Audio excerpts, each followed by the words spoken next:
Hey guys, welcome back to my channel. কেমন আছো সবাই? আশা করছি সবাই ভালো আছো। আজকে আমি তোমাদের সাথে শেয়ার করছি কী করে মেকআপ করার পর আনরেডি হতে হয় প্রপার ওয়েতে। তো প্রথমেই আমি ড্রেসটা চেঞ্জ করে নিয়ে বাড়ির টি শার্ট পরে নিয়েছি, জুয়েলারিগুলো সব খুলে ফেলেছি। তারপর নিয়ে নেবো গার্নিয়ারের এই মাইসেলার ওয়াটারটা, এটা দিয়ে আমি আজকে মেকআপ রিমুভ করবো। মাইসেলার ওয়াটার বা কোনো মেকআপ রিমুভিং বাম দিয়ে সবসময় মেকআপ রিমুভ করবো। আমি এখানে একটা তুলো নিয়ে নিয়েছি। এছাড়াও কোনো নন কমেডোজেনিক অয়েল দিয়ে তোমরা মেকআপ রিমুভ করতে পারো। কোকোনাট অয়েল ইউজ করবে না, কারণ ওটা কমেডোজেনিক। আর এখানে আমি আমার ল্যাশটাই রিমুভ করতে ভুলে গেছি। তোমরা সবসময় আগে ল্যাশ রিমুভ করবে, তারপরে কিন্তু মেকআপ রিমুভ করবে। আমি এখানে ল্যাশটা আগে রিমুভ করতে ভুলে গেছিলাম। তো আমি যেটা বলছিলাম, কোকোনাট অয়েল দিয়ে কিন্তু মেকআপ রিমুভ করবে না, কারণ কোকোনাট অয়েল পোরগুলোকে ক্লগ করে দিতে পারে, যার ফলে তোমাদের পিম্পল দেখা দিতে পারে। যে কোনো নন কমেডোজেনিক অয়েল যেমন নিম অয়েল ইউজ করতে পারো তোমরা, বা সুইট আমন্ড অয়েলও ইউজ করতে পারো। এগুলো ইউজ করলে পোরগুলো ক্লগ হবে না, তোমাদের কোনো অসুবিধা হবে না।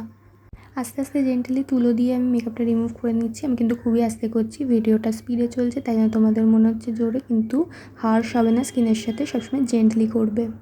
মেকআপ রিমুভ করে নিয়েছি। এরপর আমরা ফেস ওয়াশ ইউজ করব। ফেস ওয়াশের জন্য আজকে আমি জোভিসের ফেস ওয়াশটা ইউজ করছি, নিচের লিঙ্ক দিয়ে দেবো।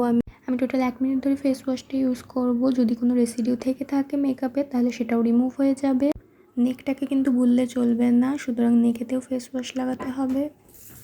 এবার আমি লাগিয়ে নেবো একটা স্ক্রাব, আর এখানে আমি ইউজ করছি বায়োটিকের বায়ো পাপায়া স্ক্রাবটা। তোমরা যদি লেজি হয়ে থাকো বা টায়ার্ড হয়ে যাও মেকআপের পর, তাহলে তোমরা স্ক্রাব বা মাস্ক নাও লাগাতে পারো সেই দিন, বাট আমি লাগাতে পছন্দ করি মেকআপের পর সব সময়, কারণ স্কিনটাকে কিন্তু ক্লিন রাখা খুব দরকার। নয়তো স্কিনে নানান রকম প্রবলেম দেখা দিতে পারে, ব্রোনো, রিঙ্কেল এইসব জাতীয়। আর আমরা মেকআপ কিন্তু সবসময় করবো না, কিন্তু স্কিন কিন্তু লং টাইমে সাথ দেবে, সুতরাং এটা একটা লং টাইম ইনভেস্টমেন্ট। সুতরাং স্কিন কেয়ারে তোমরা কিন্তু প্রায়োরিটি দেবে অবশ্যই। আস্তে আস্তে ঘষে ঘষে স্ক্রাবিং করে নেব। এটাও কিন্তু আমি যথেষ্ট আস্তে করছি, কিন্তু ভিডিওটা স্পিডে চলছে বলে তোমাদের স্পিডে লাগতে পারে। 2 মিনিট ধরে স্ক্রাবিং করার পর আমি স্ক্রাবটাকে ধুয়ে নিয়েছি। তারপর নিয়ে নিয়েছি একটা হোমমেড মাস্ক, সেটাকে লাগিয়ে নিচ্ছি মুখেতে। মাস্কটা বানানোর জন্য আমি ইউজ করেছি বেসন, নিম পাউডার, চন্দন পাউডার আর হলুদ গুঁড়ো।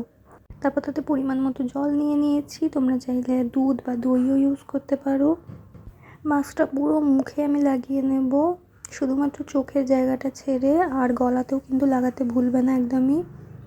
তারপর 20 মিনিট শুকানোর জন্য দিয়ে দেবো মাস্কটাকে, তারপর ধুয়ে নেব।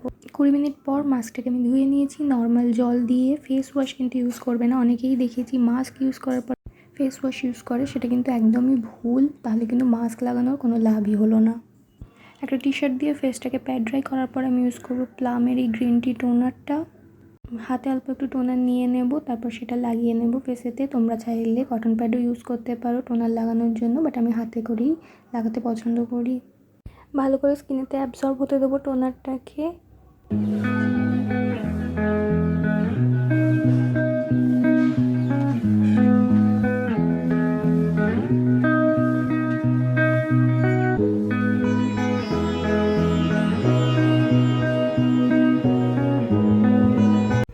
তারপর ইউজ করবো মিনিমালিস্টের এই ভিটামিন সি সিরামটা। ভিটামিন সি কোলাজেন প্রোডাকশনে হেল্প করে, এছাড়াও ডার্ক স্পট পিগমেন্টেশন রিডিউস করতে হেল্প করে থাকে। 3 থেকে 4 ড্রপ নিয়ে নেব, নিয়ে লাগিয়ে নেব পুরো ফেসেতে। আর তার সাথে ডোন্ট ফরগেট ইয়োর নেক, সুতরাং গলাতেও ভালো করে লাগিয়ে নিতে হবে।